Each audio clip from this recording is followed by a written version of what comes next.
Welcome to the Pindown, a Detroit Pistons podcast. I am your host, Wes Davenport from Motor City Hoops and Detroit Bad Boys. And as always, I am joined by my stellar co-host, DBB's draft expert, Blake Silverman.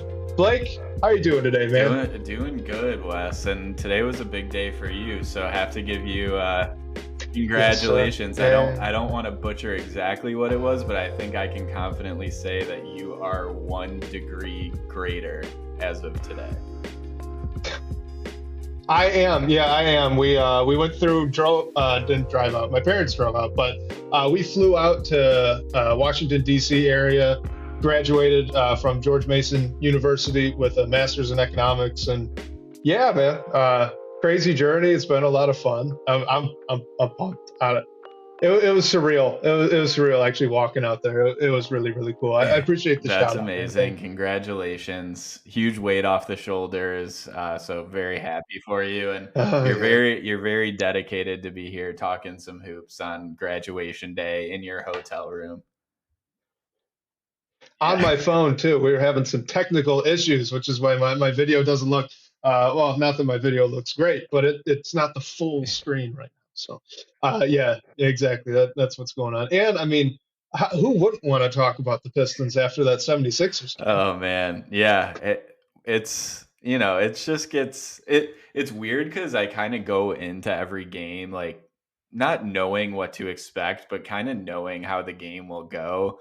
Not expecting them to beat the Sixers by any means. I think they were competitive at least in the first quarter for a bit until fouls became an issue. But yeah, man, I don't know how many weeks that we've been talking about it for now, but this team needs a win in the worst way. they really do. They really do. And I mean, since we've last recorded, right, we've had the loss to the Magic, which was an utter blowout. It was never competitive. I guess you could call it a moral victory in against the Pacers. That was a good game. It was a closer game. They just, you couldn't get a stop in the fourth quarter against a really almost historically good Indiana offense. So, I guess grain of salt on that one. But this Sixers team, man, they're good. Joel Embiid is. I don't love watching him play, but he is an incredible talent. This team, the 76ers, are filled top to bottom with very, very strong players. Like you said, it wasn't shocking that they lost, but there's always that little grain of hope that maybe this is the night, right? Maybe this is the one. And the 40 some points from Joel Embiid made sure that wasn't going to happen. And I mean, it seems like the Pistons' glaring issue is like they need someone who can consistently come in and get a bucket. Like Cade struggled last night. Like Bojan has been huge. He had a great game, but like teams like Philly have, if someone is off or has an off night, like they likely have someone else that can go off. Like I know Kelly Oubre was pretty hot, at least in the first half. At least. Mm-hmm. And I mean, he's traditionally been like a Pistons killer too. I remember that game when he was in Charlotte where I think he was like flirting with the 3-point single game record. So seeing him go off like that is a little bit of PTSD, and it just like reinforces we really just need some additional rotation guys who can score the ball, man. No, I mean, I agree, and obviously we've talked about it quite a bit. But you bring up Cade Cunningham, and he really struggled from the floor. I'm looking at the numbers now. He was 5 of 17, so that's under 30%, I believe. If not under, it's right at it in 30 minutes too. So he had plenty of volume, but this was almost a game I've kind of been waiting to see out of him for a long time now. And that's that he really, really struggled from the floor. But, he still got 21 points against the 76ers. He got to the line 12 times. I think he went 11 for 12. We really haven't seen that kind of game out of Cade Cunningham where he's off, he can't find a rhythm. But you know what? He's still put up his 20 points. He still contributed to a competitive game for maybe 3-ish quarters. He was a really important cog when the Pistons out there on the court. So, going back to his rookie year, going back to the first few games in that second year, we just didn't see that. If that shot wasn't falling, he was pretty much just a passer rebounder. So it was like the worst good game kind of situation. You know what I mean? Where like I was really happy to see that. Like, okay, he can go get 12 free throws in a game. That's good. We really need to see that from him. But then at the same time, he was 3 for whatever. Not great. So good and the Yeah, bad, I and guess. I mean, I don't think he scored in the first quarter. He picked up 2 fouls in the first, and he got going a bit in the second. So, and plus he didn't play or barely played in the fourth quarter just because of how bad the game got at that point. So, I mean, the scoring production was really in 2 quarters of play. Like in the first, he did other things. He had like 7 assists and 6 rebounds as well. But yeah, it was definitely nice to see him get going a bit. Bojan, of course, went off for 33 points. He other than those two, there wasn't really much offensive efficiency. The next leading scorers were Asar Thompson and actually James Wiseman, who put together a good first quarter and I think overall first half when Isaiah Stewart got into early foul trouble. But yeah, I mean, it was nice to see Cade impact the game in some other ways when he wasn't scoring early. And then, like you said, just getting to the line, even though the shot wasn't really falling. And that's what good players do. They find other ways to impact the game and find ways to score. So that was great to see. Well, and this is another game too, where one turnover, 7 assists, one turnover. He had 6 rebounds, 21 points, 3 fouls, which one of them was a little ticky tack, but that's what you get when you play the 76ers. So, like, honestly, very good game from him outside of just putting the ball in the hoop, which we've seen him do quite a bit anyway, for most of this year. So, I don't know. Like, it's tough pulling a positive out of a game like that, both for the team and for, Cade Cunningham when he goes 5 for 17. But, seeing 12 free throws, I think that's a really important step. And I'm hoping that can lead to some more things. But let's talk about a little bit about James Wiseman, because you're right.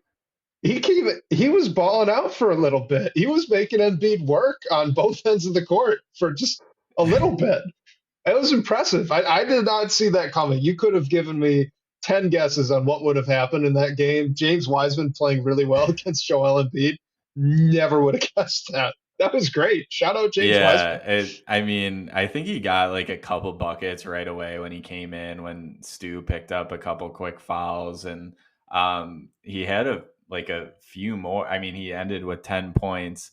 It was like I think just the matchup wasn't good for us, like just in general. And then when you consider Yeah. like Jalen Duren mainly being out with injury and Stu getting the main assignment on Embiid. You also have Marvin Bagley hurt. So James Wiseman is really your only other guy who can play the 5 besides Stu. And Stu probably shouldn't even be playing the 5. So, yeah, I mean, Wiseman went 5 for 7. The bad part of it is he fouled out fairly early in the fourth Yes. quarter. And when Stu picked up that flagrant 2, Wiseman was already at 5 fouls and then picked up his 6th shortly thereafter, which left us in a Kevin Knox playing the 5 scenario, which is not ideal. But yeah, it was nice to see Wiseman just like get in there and do some things. I mean, I know he Yeah. struggled, so that was nice to see. I'm not sure how long term that's going to be, but at least for one game where we didn't have depth and needed someone to step up, he did in a sense. Absolutely. And, I will say with him, I think this is 2 games now where I've been fairly impressed with him on defense, which could not have said at any other point this season. I mean, okay, Joel Embiid lights him up. Great. Joel Embiid lights everybody up. Outside of Joel Embiid, he seemed to be in the right spot on some of his rotations. He seemed to be active and communicating. He was really using his length which is something I've noticed is a little bit different these past couple of games. He's really leveraging those like hawkish arms that he has, just extending all the way out from outside his body. Massive arms, and he's using them. He's using them to his advantage. So, hopefully, if that can be sustainable, maybe this is a little bit of a renaissance for James Wiseman. If he can be an effective defensive player, I think this is he's never going to be that superstar center that people thought he might when he was drafted. But if he could be an effective defender, I think he could have a role, if not in Detroit, then somewhere else. And that's my wife, Shout Jill. out to Thank you, Jill. Jill. I appreciate it. Yeah. So she's here. We got my parents here. We got my mother and father-in-law here. We got a whole party. It's a great time in Washington, D.C. But you know what? I'm here talking about And the James Pistons, Blake. Wiseman I'm talking about the specifically. Pistons. And I want to hear what you think about James Wiseman's defense. Am I crazy? Have you seen I this too? thought it was better talking about against the Sixers. It was better than I thought.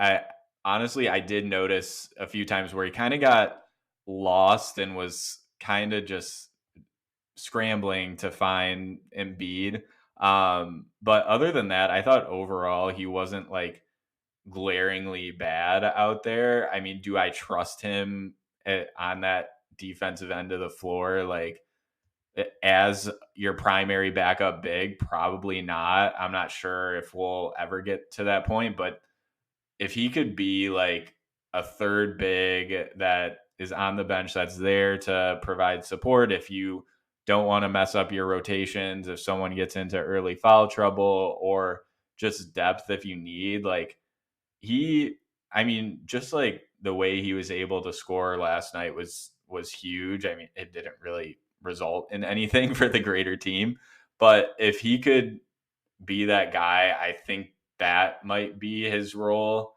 Is that what you expect out of him when he's drafted number 2 overall, or when you trade for him? Like, probably not. You're hoping for a bit more, but I mean, you need those guys on your bench. Like, you want your third big to be more of like, you want them to hang their hat on defense, but another guy like with a team that just really can't score a lot of times, maybe it can work. Like, I'm saying maybe as a stretch, but at least the last couple games I've Yeah. liked what I've seen from him specifically. All right. So you mentioned not being as good as it looked, or something to that effect. I've got a name for you that I thought did not have as good of a game as his stat line would have suggested. And I want to know if you think I'm a little crazy for this one or not. But I was not very impressed with Bojan Bogdanovic. I know he went off. He had 33 points. He shot it really well from the floor, 5 of 9, I think, from three. But man, he struggled. He struggled to stay in front of guys on defense. He was borderline liability on that end, worse than usual for him. Like, I think Bojan is usually approaching replacement level. I thought that was pretty bad. And then the worst part was, in the first half, when he's out there, there were a few times where they cut the deficit down close to or just under 10, and he'd get an open shot and he'd miss. And like those are the ones you need your 34-year-old veteran to hit. When the team's feeling good, getting a little bit of momentum going their way, and you get your best shooter on the team a wide open look, and he clanks it.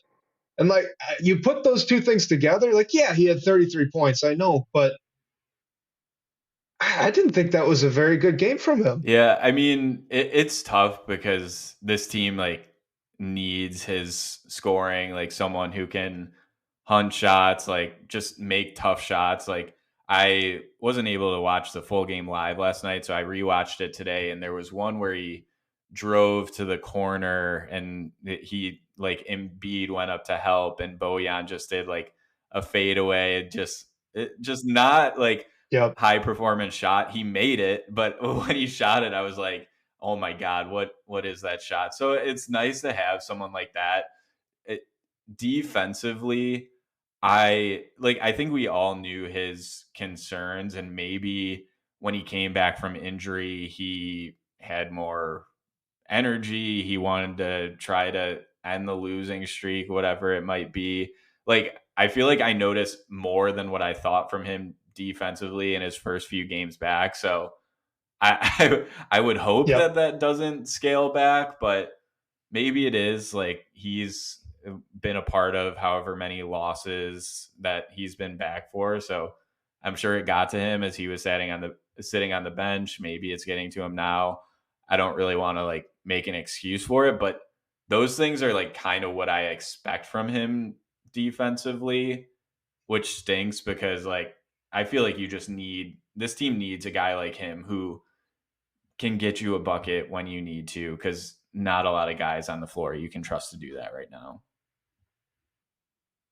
No, I agree. And when you're talking about some of the shot selection stuff, like I can think of at least three step back misses from either three or the mid range that he just flat out should not have shot. Not end of the clock bombs, fairly early to middle of the clock, step back, contested, fading away. Like move that ball. He shouldn't be taking that shot. I don't know. I just thought he could have been quite a bit better than he was. So, all right, I want to hit on one more thing from this game, and I'm going to be excited because it's not Jaden Ivey, and I don't want to talk about it anymore. But I thought we needed to bring it up. I'll bring up the minutes. 21. So the guy that's in front of him, Killian Hayes. I think this is, to me, this was a perfect encapsulation of the guy that Killian Hayes is. Because if you look at his stat line and you say he's a backup point guard getting 20 minutes a night, I think you're pretty happy. 6 points, 6 assists, 3 rebounds. Yeah, he didn't shoot the ball well, but I thought on ball his defense was pretty solid. There were a couple of lapses here and there, but generally pretty good. So like a solid night, generally a solid night. But he doesn't shoot well from the floor. So when he's a starter and you need a guy that can punish teams when they're focusing so much on Cade, when they're focusing so much on Bojan, all he does is throw like assists and then miss shots. You can't do that. You need a better third guy. And it can't be Asar because Asar's just not there yet. It's not Stewart. We know that. So you look at Killian and he's kind of forced into this role that is a little above his capability. And he's been so hot from the mid range, but those are really difficult shots. And guess what? That it didn't fall. It was not going through the hoop against the 76ers. And there wasn't anything else he could fall back on. No free throws, no nothing else. So I thought this was just kind of the perfect Killian Hayes night, I guess. Like if he's a backup, I think everyone's over the moon. But because he's starting, he needs to do better. Yeah, I mean, it's funny when you put it that way in terms of like the perfect Killian Hayes game.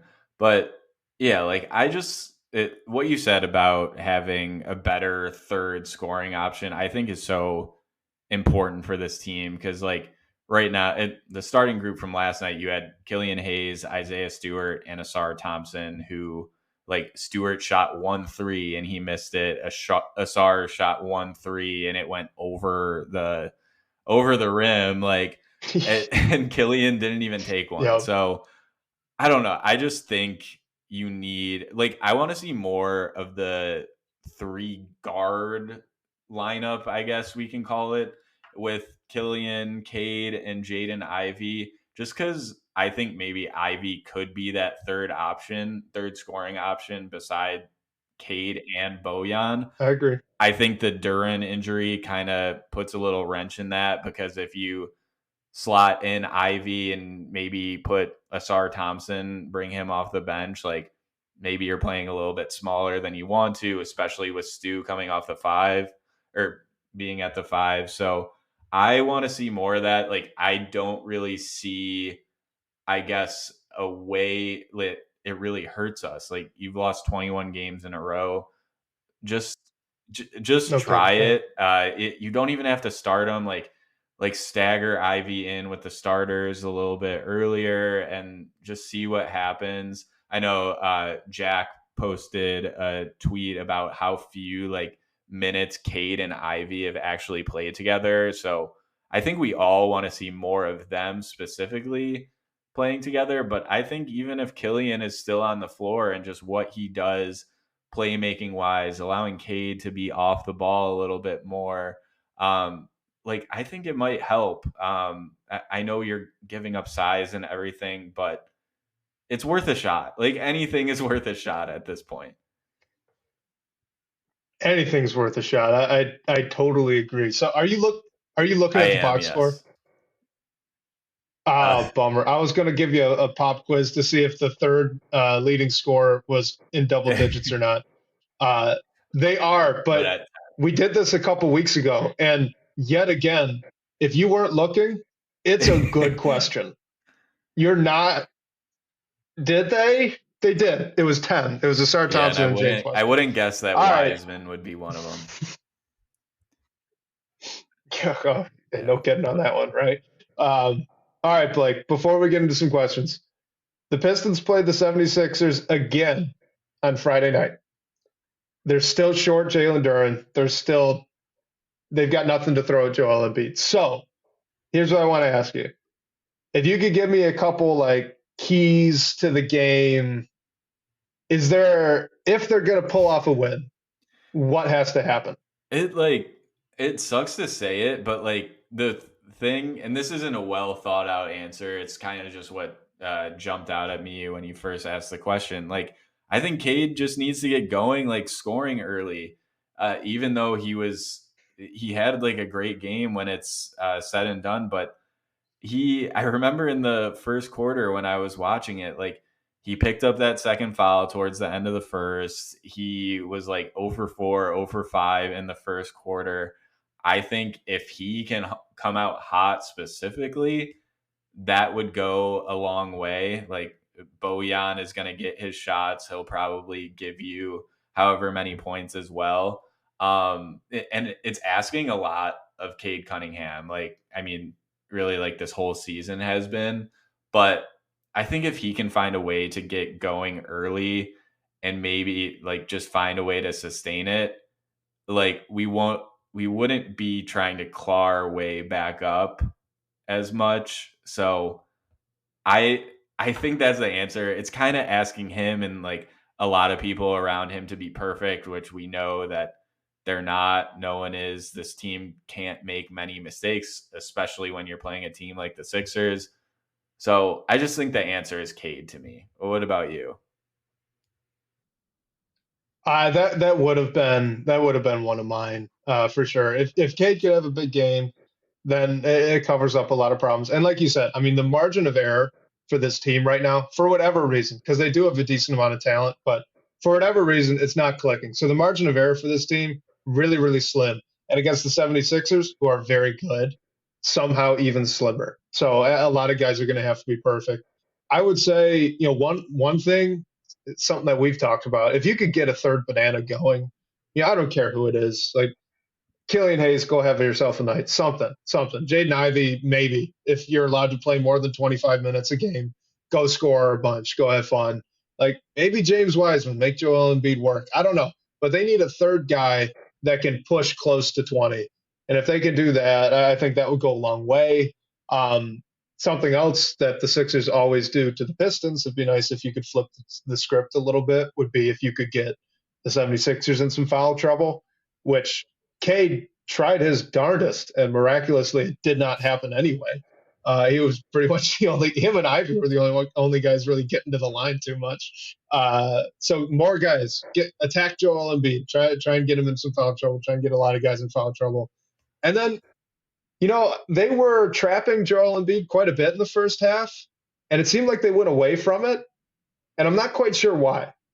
I know Joel Embiid was making a ton of shots anyway, but like it's Joel Embiid, trap him anyway. Now you don't trap him, and he just tears you up regardless. So at least give it a shot. I like the idea of trying to get the ball out of Right. his hands.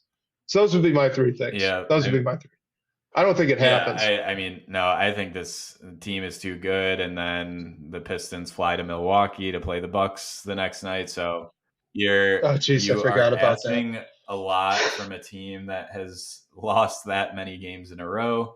Hopefully, the fact that you're playing the same team that you did a couple nights ago maybe they do something different and it throws off the Sixers. I highly doubt that the Pistons have any chance to win that game, but hopefully we can see something Yeah. different. So we'll get into some questions now. Yeah. Blake, I think I have a foolproof method to beat the Milwaukee Bucks. Do you want to hear it? Is it going to be something about a game ball? If you could take Giannis's ball while he's warming up and just not give it back, maybe he's ejected before it starts. I maybe it might work. It might be too crazy, but it could work. I'm just saying, go get like a trainer or some intern that doesn't matter too much. Just have that guy go steal his ball and run away. Oh See what man, well, happens.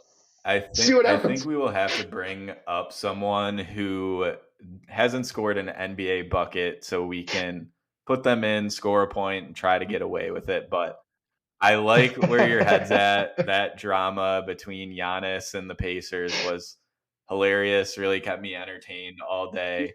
It was. Uh, but yeah, we'll Yeah. go into some questions. And Wes, I am definitely going to throw this one to you first because I know how much you want to talk about Jaden Ivey. The question is from our friend Buzzard Beater in the DBB comments. He asked, will Ivey's role be elevated by the second half of the season? How do you think Monty Williams views Ivey's fit in his offense, and will it change? All right. Listen, Buzzer Beater. I don't like talking about Jaden Ivey right now because I feel like a broken record. And I bet you can relate to this too, Blake, because I don't understand how a guy like him is not getting more than 30 minutes a night. I don't understand how a guy like Jaden Ivey is not playing most of his minutes next to Cade Cunningham. Because in that case, almost everything that you're using Cade Cunningham off ball for, you could use him off ball next to Jaden Ivey as well. Jaden Ivey can make very simple passes. That's all that's been happening. That's all Killian Hayes has been doing for Cade Cunningham. They've just been having Cade move, and that's great. It's been helping. So I'm not knocking that part of it. I'm just saying it could be Alec Burks. It does not have to be Killian Hayes. It could be anybody. So I don't know why it's not Jaden Ivey. He's a very, very talented player. He's incredibly athletic. He can jump. He's got one of the fastest first steps in the league, it looks like right now. And it seems like he's figured out how to play with a little bit of pace. He's slowing down and speeding up and using change of speed to get by guys on the fast break, to catch big men off guard. He's becoming really, really effective around the rim. And man, do they need someone that can do that. So will his role be elevated in the second half of the season? I hope so. I thought twice now. There were two separate occasions this season already that I thought, okay, Jaden Ivey's now going to be a featured guy. The first was when he made those first couple of starts in a row when Killian Hayes had gotten hurt. And I thought, okay, maybe this is Jaden Ivey taking that role and he's not going to give it back. Not how it played out. And then against the Pacers, when he had a really nice night and he played 34 minutes. That was the first time all season he was over 30. And he played really well. It's like, okay, maybe he doesn't start, but he gets starters minutes. I'm cool with that. I'd be fine with that. Nope. Back to 21 against the 76ers in a game where, man, they really needed someone to get to the rim. And he even had 6 free throw attempts in only 21 minutes.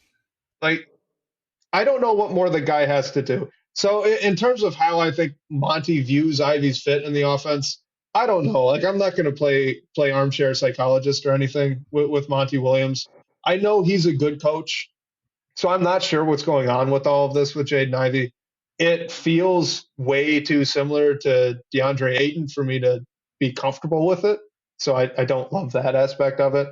So I have no idea what's going on. And man, oh man, do I hope that his role gets elevated quickly. Don't even wait to the second half of the season. Just do it now, please. God, do Yeah, anything. it doesn't make sense to me either. I know we've talked about it a bunch. Like the Aiton comparison, like yeah, it does feel eerily similar to that to me. But I think there was a bit more of like maybe like a personality clashing with Aiton and Monty. Like Very true.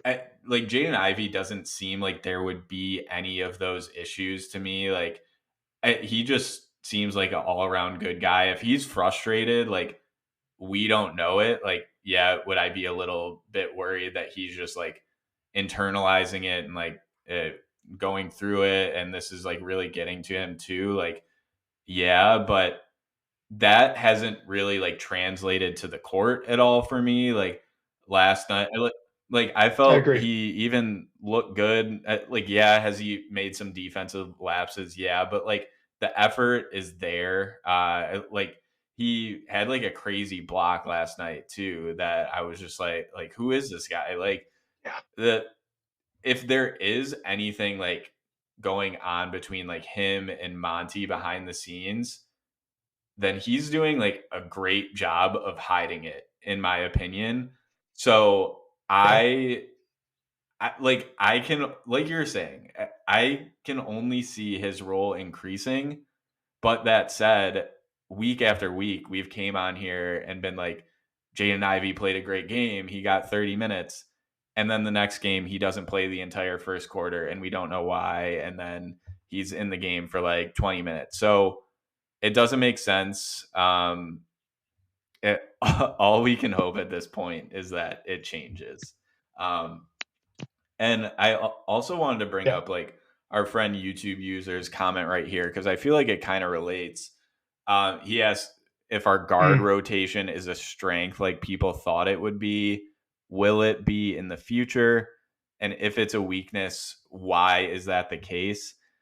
Personally, I think there's like a lot up in the air with this one, personnel wise. Like, what is this team gonna look like by the end of the season, next off season?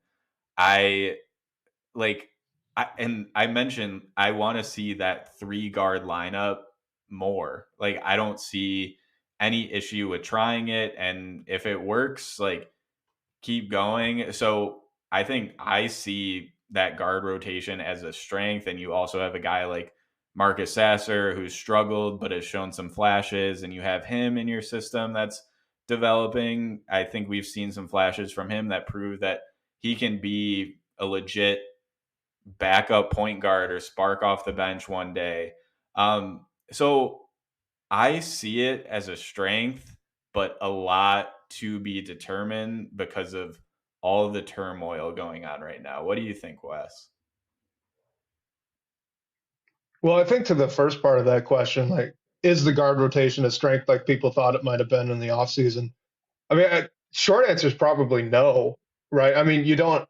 This is the one area where you can point and say they don't have Monte Morris, and you're totally right. They don't. They don't have a guy that is, or at least last season was one of the best backup point guard quality guys in the NBA. Like they don't have him, and he'd be playing quite a bit right now in this guard rotation, and would make it look quite a bit better.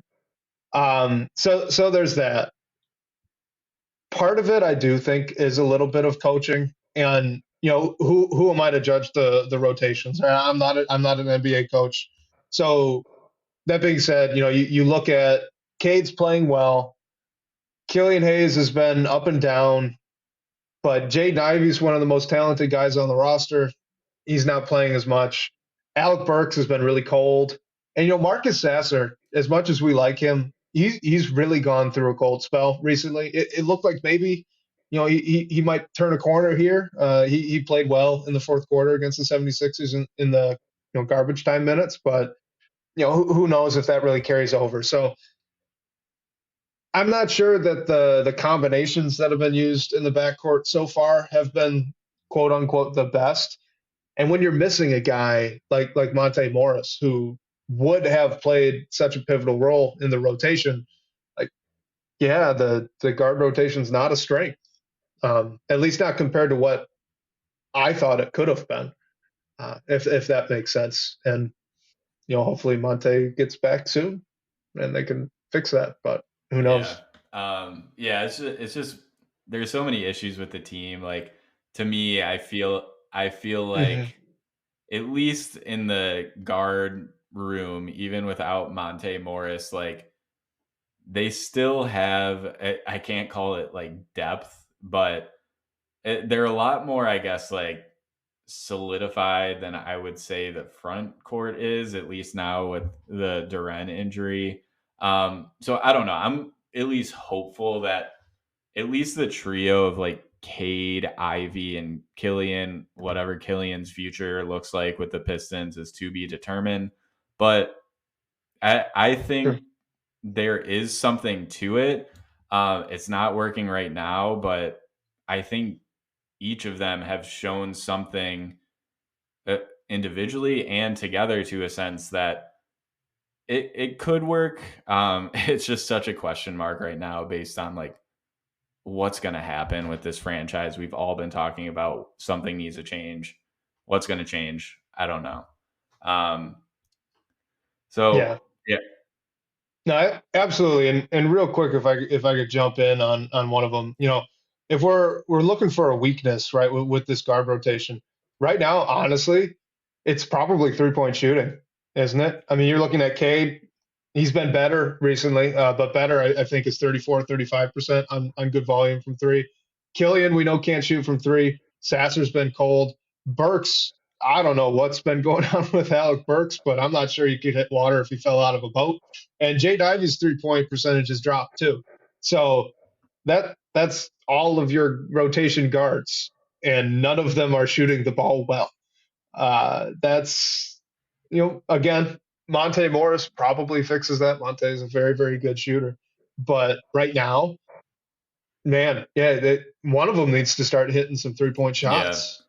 Yep. The Burks cold spell is surprising. So hopefully whatever is going on, he gets through it because, yeah, he only played 13 minutes against the Sixers. And that's a guy I think a lot of people thought you can play him like 20, 25 minutes a game if you need him to. He'll get to the line, he'll make Yep. shots. So hopefully he gets on the other end of that soon. But we will stay on coaching actually on with a question from Nain Rouge from the DBB comment section.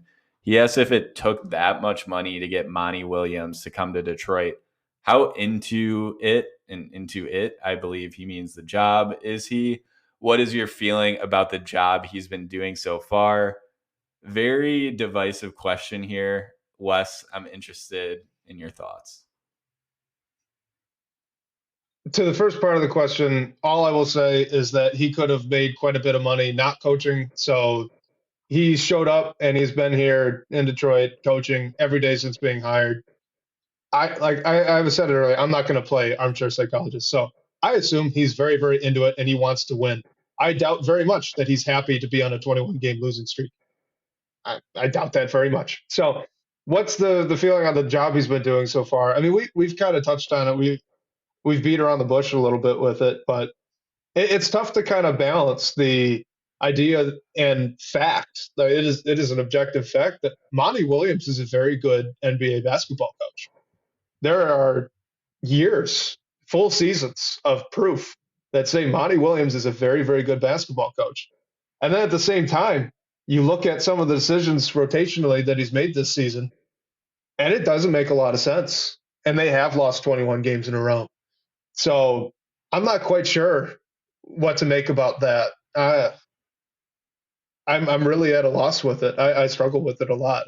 What Yeah, do I you mean, think? I think for the first part, like whether he's into the job, I don't think we can really question that. Like, and I'm just doing that. I'm not Yeah, saying that based off this season. Like, I understand how people can ask this question. It's just after everything we've seen from him as like from his playing days as a coach, even like as a human, like I am confident that he is into it. Like he wants this streak snapped. Like yeah, I, I mean, I just like remember what he did in Phoenix and specifically in that like bubble run and just like seeing how he brought that like young group of guys that probably wasn't very like confident that they could win at a high level, like brought them together, went on a run, didn't make the playoffs, but the next year they acquired Chris Paul and had that much time together and made a run to the finals. Like he did an incredible job there, and not like, in yep, New Orleans exactly. too. Like everything else he's done, like So I personally can never like question that. I don't think he's doing a great or maybe even like a good job so far with the Pistons this season, just because of everything you said, rotations wise, like Jaden Ivey's minutes, like doesn't make a lot of sense. I mean, I think there is a sense to it of just dealing with all the injuries, trying to figure out your rotations. Like, we don't want to hear those excuses, but maybe it is like impacting his thoughts. But he has seemed sort of reluctant to making changes on the fly, whether in game or game over game. So, I mean, at this point, like the 21 game win streak, like I will keep saying it. I think you just need to constantly adjust things, figure out if anything will work. So yeah, I'd like to see some more frequent adjustments from him in terms of the lineup and rotationally. But other than that, like I think he wants to be here and wants to like turn this team at least into a team that can win a game more than anyone else. Wes, do you have anything else to add on that? Yeah, I'll just say this quickly. I played college basketball. It was not high level college basketball. I did not play like high level D1 college basketball, but I played college basketball. And let me tell you the amount of work, effort, buy-in, competitive, like compete level, all that intangible stuff that it takes to play low level college basketball, really, really, really high. All right. So if you start climbing up the ladder, you know, up the divisions, up into Europe, up into the NBA, I don't care if you're a player, I don't care if you're in the front office, I don't care if you're the coach. It takes a lot more compete level and buy-in and all this intangible stuff that we're talking about right now with Monty Williams.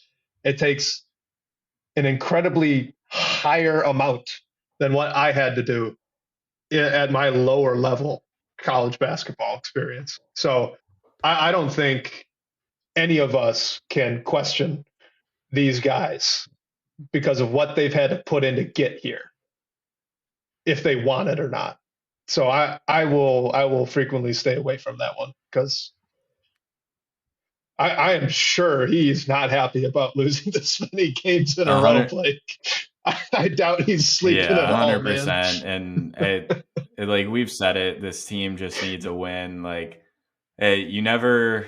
I mean, the Pistons aren't a good team, so I don't want to say like they get one win and they can Yeah, rattle off a run. That's not what I'm saying. All I'm saying is like maybe it can change the energy, just at the compete level. Maybe those like fourth quarter mistakes and just like mental lapses will go down eventually. So, yeah, I mean, I think winning is just, excuse me, losing is just so like yeah.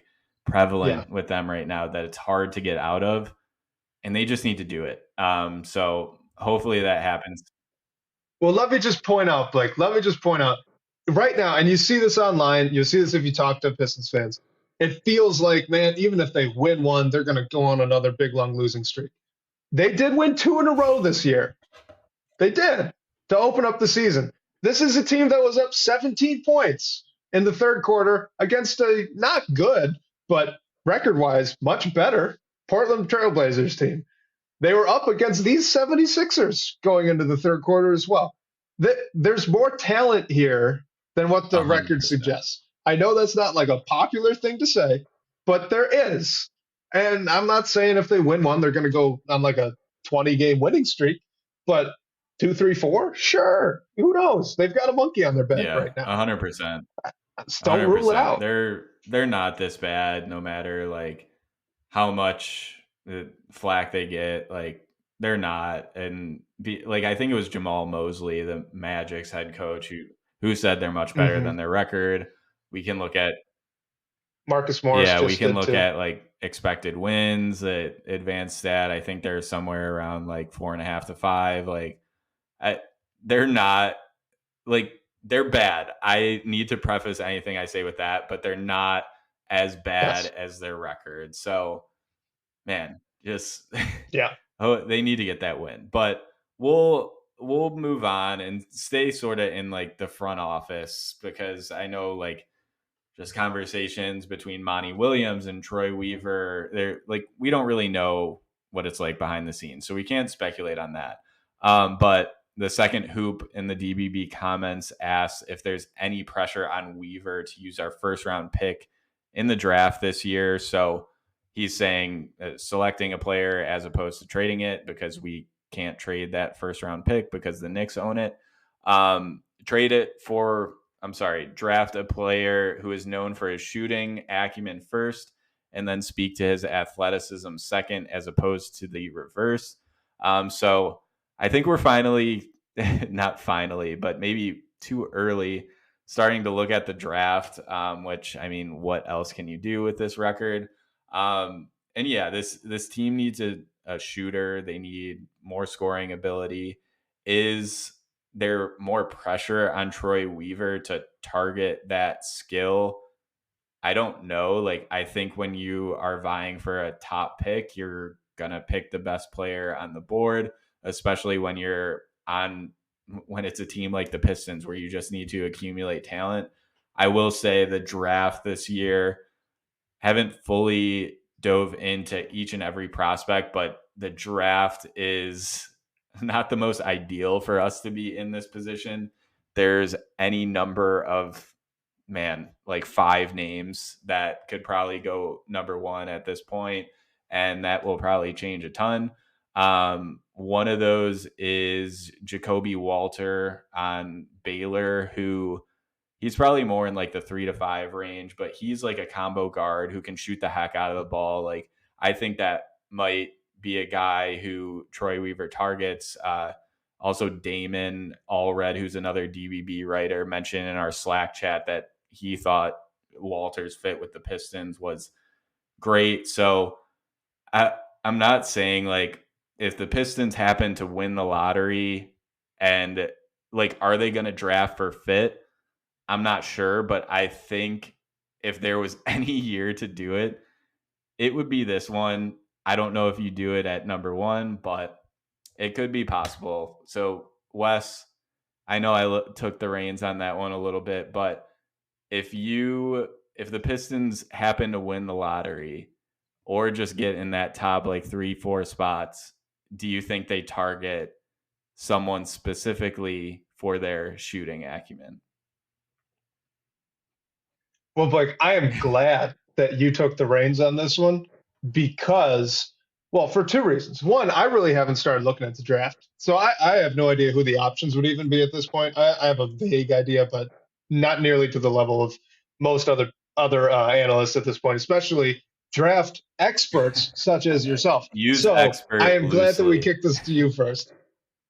No, no, no, no, no, no, no. Don't sell yourself short, my friend. You are DBB's Oh, resident draft expert, per my introduction. So that's what you are. Uh, to this question, I think any year you have a very good argument for drafting for fit. I do honestly believe that the role an organization plays in the development of young players goes really undervalued and under talked about. You could draft a supremely talented player and put him in a really bad spot, and he's not going to turn into the guy you want. So I think drafting slightly for fit should always be on the table. What I want to ask you, though, based on this question, so you look at the young guys the Pistons have. You know, you've got Killian and Stewart. If they're both there next year, they're both on a new contract. So in terms of guys they're prioritizing developmentally, you've got Cade Cunningham, Jaden Ivey, Asar Thompson, Marcus Sasser. That's 4 guys. That's 4 guys. Am I forgetting anybody? uh, no, I don't think so. Yeah. Okay. No, I don't think so. So that's 4 guys, and you're going to draft. Oh, Jalen Durham. I'm forgetting Okay. Jalen Durham. So you got 5 guys. Wow, that was bad. That's bad on Me me. too. Out of sight, out of mind. I'm sorry, Jalen Durham. Wow. All right. Point is, 5 guys. 5 guys you are prioritizing pretty strongly to trying to develop for your future. Are you really going to add a sixth? Yeah, I mean, it's tough, but like it, I'm just going back to what something is probably going to change. I don't know what it is. Like, I think it's mainly that like four of like Duran, Asar, Cade, and Ivy. Whether one of them ends up like getting traded or what it ends up to be, but like I don't know. Like the bad thing about the draft is when there is so much speculation and uncertainty on who could be number one, and the Pistons have a 14% chance at that pick. Say they end in the top three, like yeah, there's going to be a team that wants to like targets a specific player is up with them, but like when there's so much uncertainty, like other teams can't say, I'm going to go up, like move up to get this guy. And like the Pistons are then put in a position where they have to make a pick. And say they end up number one, like you just have to take, in my opinion, the best player on the board. A lot of people's best player on the board is going to be different this year, at least as it stands now. And then try to make it work. Like, yeah, you're going to have to pay everyone down the road if you see them all as part of the organization. But I don't think you can, I guess, like opt out of that opportunity just because like we already have guys at home. I mean, if it can get you something in a trade, like someone that can support and put around those young guys, like do it. I don't know if that would happen, especially this year. What do you think? I don't think that you can practically develop and focus on developing six guys. I don't know if that means you trade a pick when we get to the off season for a fleshed out player, or if you move one of these four or five guys that would be kind of core pieces in right now on this rebuild, and then you go in and you take that pick knowing it's going to be high. I could see an argument either way, but I'm not sure how you can practically maximize the development of six high potential NBA basketball players. Call it five high potential NBA basketball players at the same time. One at a time, two at a time, three at a time, sure. Five? I don't Yeah. know. And yeah, I you don't think can't you pay can. all of them, which makes it tough. And YouTube, Well, they gotta be good enough to get paid. right. Like, and Yeah, I and don't Cade's know. eligible for a max extension this offseason, which I think he will Hmm. get, and I will not I did panic too. at all, but it comes like you're saying with the other guys, like who are you going to pay? Is anyone that how much Hmm. are what do they earn essentially? It's very interesting. That's what happens when you're rebuilding. It just comes to a point where you have Yep. to make tough decisions, and I think it's going to be really tough for the Pistons. Before we move on, YouTube user asks who my top pick is for the Pistons right now. I'm just going to bring back Yes. up Jacoby Walter because like he's he mainly plays off the ball. Like there's some like playmaking concerns. He's 6'5", so not like super tall, but he has a really long frame and he just like shoots the heck out of the ball. Like I I think he's the best fit for the Pistons right now. And the funny thing is, if the Pistons win the lottery and pick first, they could pick him. If they fall out of the top four and pick five, he might still also be there, which is probably crazy to say, but the draft is just wide open right now. And also with yep, Alex Sarr is also another guy who is maybe like debatably the top prospect right now, but I just think Walter is the best fit. And if anyone listening or live with us right now is a Michigan State fan, he is playing at Little Caesars Arena on Saturday against Michigan State. So be sure to check that one out and you can get started on your draft scouting. Um, but we will move on to the next question. Sort of staying in the realm of trades, would whoever calls the shots actually trade Jaden Ivey? Wes, what do you think? You guys really want us to get into the heads of some of these decision makers, don't you? Wow.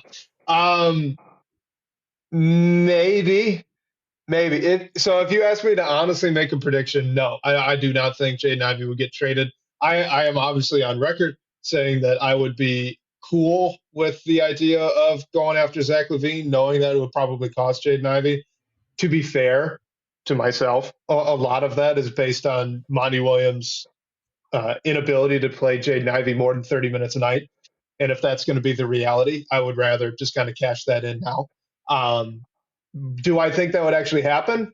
No, I would not expect it by any means. It would be a surprise, I think, at this point. Um, I think it'd be a surprise to trade any of those four guys that are kind of us fans have looped in as the four group, moving forward, being Cade Cunningham, Jaden Ivey, Asar Thompson, and Jalen Duren. So would Troy Weaver actually move one of those guys? I wouldn't put money on it. What do you think? Yeah. It's funny because like I thought that he would be the one of that group that maybe if there's someone out there that you can go and get a star, just like a second scorer, like a Zach LaVine, like, yeah, I would be fine with it. But I I mentioned back then, and it still remains true. Like, I would be super scared to trade Jaden Ivey just because he is part Oh of yeah. that four, first of all, and two, like we haven't seen the full potential of what he can do. If you trade him to a team like the Bulls and he just breaks out and then we have to play him 4 times a year, that would not be fun for anyone involved. So I, yeah, like we can't speculate and get in the head of like all the decision makers. I'm leaning towards no because like is trading Jaden Ivey a full panic move? I don't know. Like I think it's at the very least a semi panic move. And I don't know even how bad it is. Like I don't know if anyone is gonna press that panic button to the sense of sending one of those young players out. It depends what you would get in return, but yeah, right now I'm leaning towards no, just because what we've seen from him has looked so good, and we haven't seen the full potential of it, and it could come back to bite us. So Well, look, I mean, we sat here at the beginning of this podcast and talked about Jaden Ivey and how honestly well he's been playing. We talked about it last week. His per minute numbers are up. The only thing that's down percentage wise is his 3-point shooting, and it's honestly still pretty good off the catch too. When you split it out, I think he's up at 37 or 38, something around there. So by every estimation, by any way you look at it, Jaden Ivey's playing really good basketball. So you can't say that and then turn around and say, well, there's no risk of moving on from Jaden Ivey. Like, man, that could definitely bite you in the butt in a few years. yeah, But earlier I'm talking about the organizational context, right? If you've got a super talented guy and you don't put him in the right spots, then he's not going to be the type of super talented guy that he could become, right? If Jaden Ivey is not going to get 30 minutes a night, he's not going to be a featured scorer on offense, and you're not going to lean into his strengths as a secondary playmaker, then I'm not sure Jaden Ivey is really going to become the guy that we think he can be. You know, and maybe then moving on and sending him somewhere else to get a star player back is actually best for both sides because you've maximized the asset that Jaden Ivey is now, and then Jaden Ivey gets to go somewhere that sees what the rest of us see in Jaden Ivey. I mean, that'd be bitter, but yeah, I think it's on the table. yeah. I think it's on the table. I just don't know. Like I struggle with how likely it is, I guess. And yeah, Me like too. a YouTube user brings up, is there any pressure on Weaver to do something before the draft to keep his job? Like this is a really interesting question too, because at what point does it come to we're not gonna like make a move to bring someone in to like help this season and just like get out of whatever is going on, like is like if Troy Weaver makes a move at the deadline to trade Bojan Bogdanovic for draft picks and whatever dead money he can take on and cap flexibility for next year, like is that making a move to save his job? Like I don't know, because the team is going to be worse immediately. So like can he do something, do like a magic trick and have someone take on Joe Harris's contract and somehow have the team get better from that? Like what's the move he can make right now that brings him job security, I guess, after this year? Like what's a move he can make to make this team better right now that's realistic is what I struggle to come up with. And I think if he were to have to make a move to keep his job, that move has to be making the team better immediately, because if he makes the team immediately worse for draft assets and cap flexibility, then all the like uproar about his job is just going to get even louder. So I don't know. Wes, what do you think? I'll just say this, Blake. How many games have they lost in a 21. row? Who's the Troy GM? Weaver. Has he No. been fired yet? I don't think he's getting fired this year. I look. Most owners would have pulled the plug sooner than this. Most teams probably would have yanked the cord on this a lot earlier into this losing streak. With how early it came into the year, what the expectations were for the team internally, by all accounts, right? It sounds like everyone involved with the organization was expecting them to be playing, meaningful games into the spring, and that is, if that happens, some sort of miracle went down, right? And we'll all be thankful if that's what it turns out and turns out to be. But at this point, does not look like it. So they're approaching on. They've already set a team record for a losing streak. They're approaching the NBA record, and no one's lost their jobs. You could be upset about that. You could be happy about it because they've been stable, right? And there is a lot to be said for stability in this league. I am not going to argue that. So take that for what you will. But I would be shocked if there's any movement on him being let go during the season. And if he makes it through the season, then why wouldn't you give him another offseason with a lot of cap space, with a lot of draft capital to say, hey, turn it around now, or next year you're out. You know what I mean? Like it feels like if it hasn't happened by now, that he's at least safe for a little Yeah. bit. And I'm not even sure that's the wrong way to do it either. I don't want anyone to think that I'm upset about this.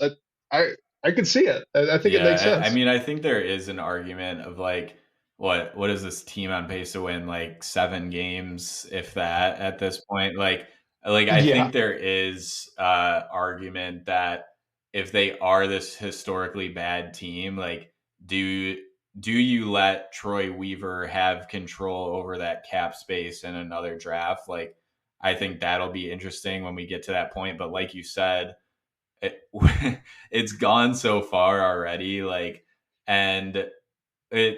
like all right, we're recording on December 14th, so tomorrow is December 15th, when all the players who sign new deals in the offseason are eligible to be traded, which is like the unofficial start of trade season. A trade isn't likely to happen soon, like they rarely happen, but I think this is when like things will start to happen.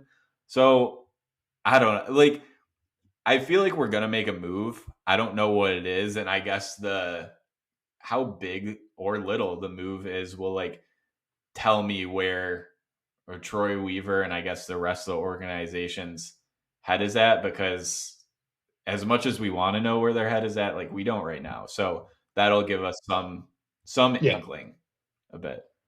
So Well, let me ask you, Blake. Like from my perspective, I think you look at this team right now, and I'm not sure that any kind of middle of the rotation move would do all that much to help. I'm not sure if you could add, three role players that are solid, if that would really lead to that many more wins right now. So I almost think that if you're going to make a move this year, like you should try to cash in something. Maybe that's just Bojan and getting creative with the protections on the pick for this year, right? Moving that pick Hmm. because you can basically theoretically you could guarantee it if the Knicks don't get it, and the Knicks aren't going to get it.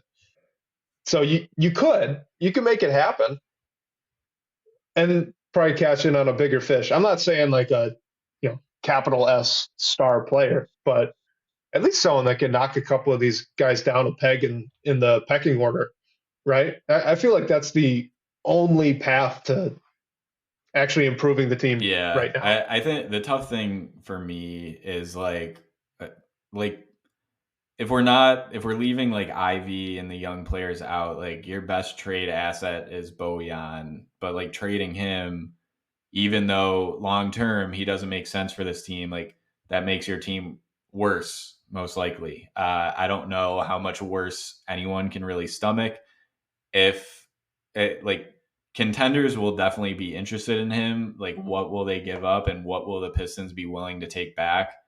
Is the interesting question for me. Yeah, So we'll find out soon. Like, I'm confident there's going to be a move, but it, I don't know. Look, agreed. hopefully, it's just someone that can score the basketball, man.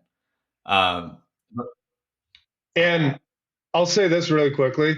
If they do make kind of a smaller move, they need more second round picks. They do. Like no one's going to like that, but if you look at their draft cupboard, they don't have a lot of second round picks. For a team in as rough of a spot as this one is, cheap shots at rotation players really really valuable. It would be great if they could add some second round yeah, picks. yeah, and those help you with like trade flexibility as well. I also, Yep. I mean, I saw Yep. some rumors about like Keldon Johnson possibly being on the market today, which I thought was interesting. So maybe we can poke around there. A couple teams who are going through it right now could find a way to help each other out, maybe. But Oh man, if that's not shuffling deck chairs on the Titanic, I don't know oh what. my gosh. One more. Yeah, Let's we do one will more. wrap it up on this one. A little bit of a fun one. This is from our guy, the Borns on DBB. And I will be honest, I paraphrase his question a little bit here. Will the Pistons win another game this year? That's the year of 2023, not this season. And if not, then when will they have the best chance to win a game in 2024? Will they set the record for worst record ever? And the reason I said I paraphrase this question is because one, I couldn't fit the full comment, and two, he also looped in, will they set the record for worst record ever to be in similar company as the Detroit Lions and Detroit Tigers? And I wanted to leave that off the Huh. screen, but I had to mention it just because, man. I hope not. Okay. You know what? Will they win another game this year? So their next games, here are the games they have going into the new year. They've got the 76ers, then the Bucks, the Atlanta Hawks, Utah Jazz, Brooklyn Nets twice, Boston Celtics, and Toronto Raptors. There are a few potentially winnable games there. The Jazz are obviously beatable. I don't think the Hawks are, juggernauts. The Raptors are beatable. And the Brooklyn Nets twice, like Brooklyn's solid. They're not incredible. I think some of those could be wins. I do honestly believe they get a win here before the end of the year. I do. I think it'll probably happen. I don't think people understand how hard it is to lose this many games in a row in the NBA when all of these guys are incredibly talented basketball players and all of these coaches are the best in the world. Like it is, there's a reason this does not happen a lot. And it's so shocking that there are two almost 20 game losing streaks at the same time right now. There's a reason that it's rare. So it's already hard to get to where they've gotten. I think they're going to get one coming up shortly. I don't know who though. I don't know who. Maybe they like surprise the Bucks. I don't know. They beat the Bucks once last season, I Yeah, I think. mean, when I was looking at the schedule, like I think they'll get one, but like I don't know. What do any of us know at this point? But when I They might get two oh man, if they win one. but I kind of looked at that like Brooklyn back to back as one that stood out to me, especially because we go to Brooklyn and then have a couple days off and then get them at home the day after Christmas. I know everyone's looking at that Utah game right now. I don't know. I feel like that's one like we're probably still going to be on the streak at that point, and that's going to be one that we all have circled that is a game we should win to snap it, and maybe it's not. So I don't know. I just anything can happen on any given night. Like we've talked about, they're gonna just win a random game, one that they're counted out of, and that'll be that. So I'm looking at that Brooklyn back to back personally. I don't think you're going into Boston winning a game, and I don't think they beat Toronto either. If the streak heads into 2024, so the Pistons start the new year on a West Coast road trip, which I feel like could not be worse timing. But they Okay, but Rockets, Jazz, Warriors, Kings, Spurs, Rockets, like Wizards. There are a lot yeah, of games in early I January they can win. I have There are a that lot. game on the 10th, home against the Spurs circled because no matter if both of our streaks are broken, that is going to be a fun one. I mean, I agree. it like that has to be one you circle if this streak gets into the new year. I I mean, man, I hope it doesn't. I feel like every week we come on here and say like they're gonna get one. It's a matter of time, and it doesn't happen. Unfortunately, I don't think they're getting one in the next three, but you never know. So, man,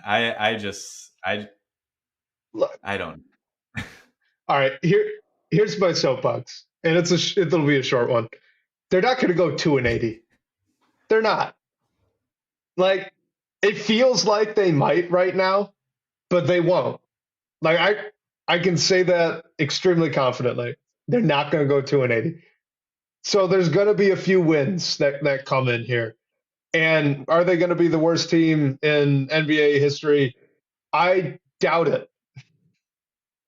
We've talked about it. They do have a lot of talent on this team.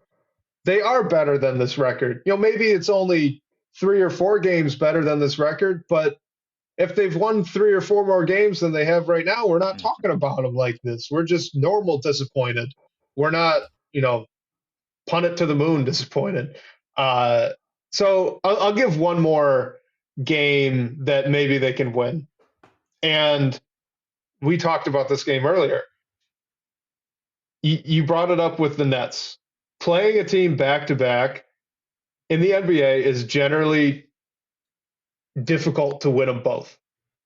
Generally, it's usually pretty tough from one night, 2 nights later to go beat them again. Sixers.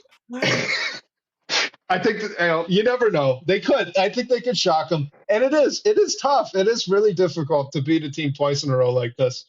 The Pistons just played them. They just watch the film. You know, it's on the road. They got nothing to lose. It's a good team. I could see it. Yeah, I mean that's where my head was at when I pointed out Brooklyn. It's just with Philly. It's just the front court and dealing with Yeah, Embiid, and I think I saw Marvin Bagley is going to be out again tomorrow. So he I'm just is. worried. It's like same old story, but you're right. It is hard to beat a team twice in a row. So you never know. You never know. Maybe they'll get one. If they do, I, don't, we'll all credit you. But Maybe I'm just trying to be too Hey, positive. Who knows? I choose to go into these games with yeah, optimism, Blake. I I love choose it. to. I mean, it depending how it goes, like that optimism may stay for longer or shorter. So I respect that. I hope it's at least a competitive game. So Love it. yeah, Wes, any final thoughts before we close this one out? No, I can't think of anything to add. Good show. Thank you for everyone for joining. This was a lot of fun. Glad I figured out the camera situation on my end to Oh, jump on oh like man, this. So Wes, this was great. you are a trooper. You really played like a flu game, but kind of like a Wi-Fi game on this one. So huge shout out to you. Huge congratulations for graduating today. And special thank you to everyone who tuned in with us live, or if you're listening to it on whatever podcast platform. Special thank you to Sean Court, managing editor of Detroit Bad Boys, for supporting the show. And shout out to you guys again for all the great questions and talking points tonight.